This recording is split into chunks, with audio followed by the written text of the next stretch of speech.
Okay, so good day to everyone. Ano ang tatlong bagay na natutunan ko sa Taoism? Yan ang pag-uusapan natin sa video na ito. Pero bago ang lahat, bago natin talakayan yung tatlong bagay na natutunan ko, alamin muna natin kung ano ba yung Taoism. Yung Taoism ay isang uri ng philosophy. So pag sinabi nating philosophy, ibig sabihin, nagmula siya sa dalawang salita na philo and sophia. Pag sinabi nating philo, love, sinabi nating Sophia, wisdom. So pag pinagsama natin yung dalawang salita, sabihin love of wisdom, pagmamahal sa karunungan. So yung mga tao na naniniwala sa philosophy, ito yung grupo ng mga tao na nakafocus sa maghahanap ng karunungan na maaaring makatulong sa atin kung paano ba tayo mamumuhay ng tama, paano tayo mamumuhay ng maayos. So ang focus nila ay hindi sa Lord, which is yun yung religion usually. Pag sinabi natin religion, nakafocus sila sa God. Pero pag sinabi natin philosophy, ang focus nila ay basic teachings, fundamental beliefs na maaaring makatulong sa atin paano tayo mamumuhay ng maayos bilang mga individual, bilang mga tao. So love of wisdom. Okay? Pero kung ako tatanungin, no, pag sinabing philosophy,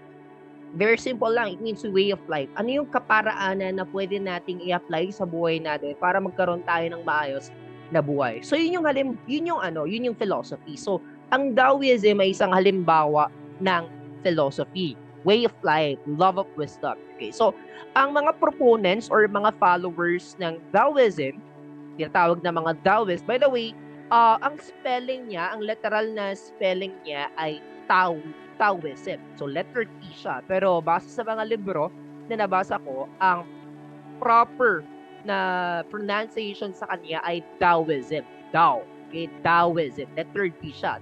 Taoism. So ang mga proponent or mga followers, yung mga naniniwala sa Taoism, sa pinaka-basic premise ng kanilang belief ay there is a natural order of life. Ibig sabihin, from the term itself nga, Taoism, Tao, ang literal na ibig sabihin niya ay the way. So there is a way, there is a path na kinakailangang sundin ng mga tao para magkaroon sila ng kaayusan sa kanilang pamumuhay. Yun yung Taoism. So ang paniniwala ng mga proponent, merong iisang daan, merong isang path, okay, na dapat sundin yung mga tao para maiwasan nila yung struggles, yung violence, yung sufferings of life. Yun yung Taoism. So, according to them, yung natural order na yun ay nakaangkla sa universe. Okay, universe. Kasi nga wala silang Lord, wala silang God. So, ang pinaka way or yung path na sinasabi nila ay nakaangkla dito sa mundo na ginagalawan natin. So, ano yung tatlong bagay na natutunan ko mula sa kanila? Una, let it go, let it go. Okay, let it go, let it go. Bakit let it go, let it go? Di ba tayo kapag halimbawa, nakakaramdam tayo ng problema, nakakaramdam tayo ng parang mga challenges of life, usually, ang gustong-gusto nating makakita ng mga motivational quote or mga inspirational quote na nakafocus doon sa perspective or context na ang bawat sitwasyon ng buhay natin ay merong aral na ibinibigay sa atin. Actually, that is a Taoist principle. Taoist belief yun. Na ang bawat sitwasyon na dinadaanan natin, meron siyang maituturo sa atin. Kaya, ang paniniwala ng mga Taoist proponent or mga Taoist believers ay kinakailangan kung ano man yung sitwasyon na dinadaanan mo, hinahayaan mo lang siya na ituro sa iyo kung ano yung mga bagay na dapat mong matutunan base sa sitwasyon na dinadaanan. Hindi ka dapat daw nagmamadali na umalis sa sitwasyon na yon, dahil kung halimbawa na magmamadali ka, uulit at uulit lang yung ganong uri ng sitwasyon, no? Kasi ang pinaka-purpose ay kinakailangan mong matutunan kung ano yung lesson, ano yung insights, ano yung wisdom. That is why you have to let it flow, let it go. Kasi meron daw proper way or proper way ang universe kung paano siya dumadaloy sa buhay ng bawat isa sa atin. So hinahayaan mo lang yung daloy ng buhay natin kung ano ba yung mga maaari nating matutunan sa bawat sitwasyon ng buhay natin. And that being said, pupunta tayo sa number 2 na lesson na natutunan ko, which is pain and happiness are both blessings. pain and happiness are both blessings. Hindi mo mauunawaan ang happiness kung halimbawa na hindi ka nakaranas ng pain. Okay? Kasi diba, ma-appreciate mo lang yung tunay na happiness, yung tunay na ligaya, if ever, naramdaman mo yung pain, yung pigati ng sakit. Diba? Usually, di ba ganun tayo? Pagdating ng sobrang pagod, sobrang daming mga pinagdaanan natin, dami nating mga ginawa, dumaan ka sa napakaraming exams, dumaan ka sa napakaraming mga deadlines, then right after that, kumain ka ng sobrang sarap na sabaw. Ramdam na ramdam mo yung bawat kuya mo noon kasi naramdaman mo yung pagod. Ramdam na ramdam mo yung bawat kuya ng ice cream kasi naramdaman mo yung lahat ng pagod sa buhay mo.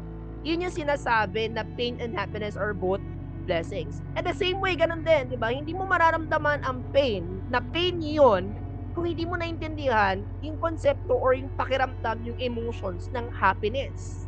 Diba? So, yun yung, actually, meron silang tawag dito law of polarity. The law of polarity na ang bawat konsepto, or bawat event, or bawat pangyayari, ang bawat lugar, ang bawat konsepto na meron tayo sa mundong ito, meron siyang opposite sides. Okay? Kumbaga parang ano yun? Law of balance. Kinakailangan yung isa't isa para mabalanse. Sabi nga, kung nagkakamali, yin and yang. Yung tinatawag nyo doon. So, yun yung sinasabi doon. Pain and happiness are both blessings. Happiness, yes, oo, masaya yun.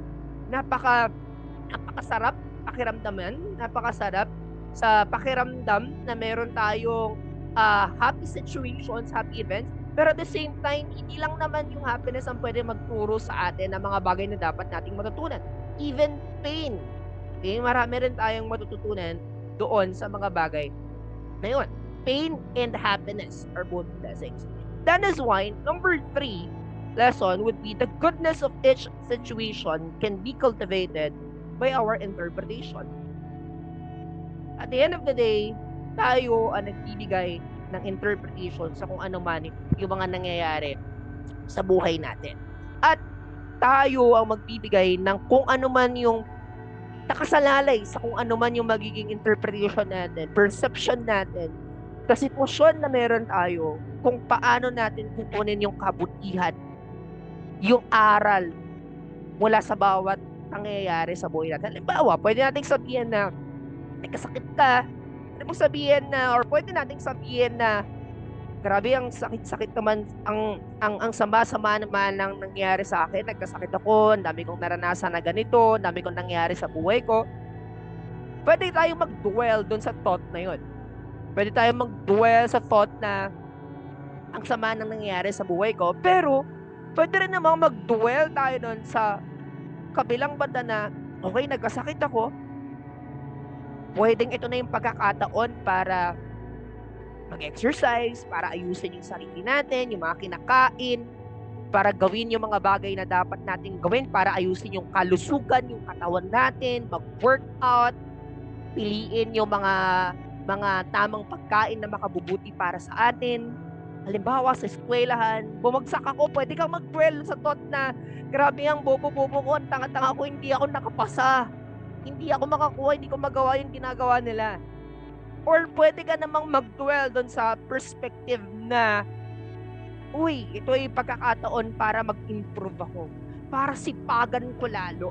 Para ipakita ko na hindi ako hanggang dito na lamang. Pwede kang mag-dwell sa perspective na grabe, punong-puno na kami ng utang. Pwede tayo mag-dwell sa perspective na wala na patutunguhan yung buhay ko, ang dami ko ng failure sa buhay. Or pwede kang mag-shift doon sa perspective na ito yung pagkakataon para umpisan ko one step at a time. Yung mga pangarap ko sa buhay, yung goals, yung daily goals, yung yearly goals na meron tayo. Well, madaling sabihin, mahirap gawin. Pero at the end of the day, yun yung challenge atin bilang mga tao eh. 'Di ba? Pag tinignan natin yung mga philosophy, yung mga lessons, yung mga insights, yung wisdom na to, hindi naman siya kinakailangan para ipakita na sobrang galing natin. Pero nandito to para gabayan tayo kung paano natin gagawin yung mga bagay na dapat natin gawin bilang mga tao.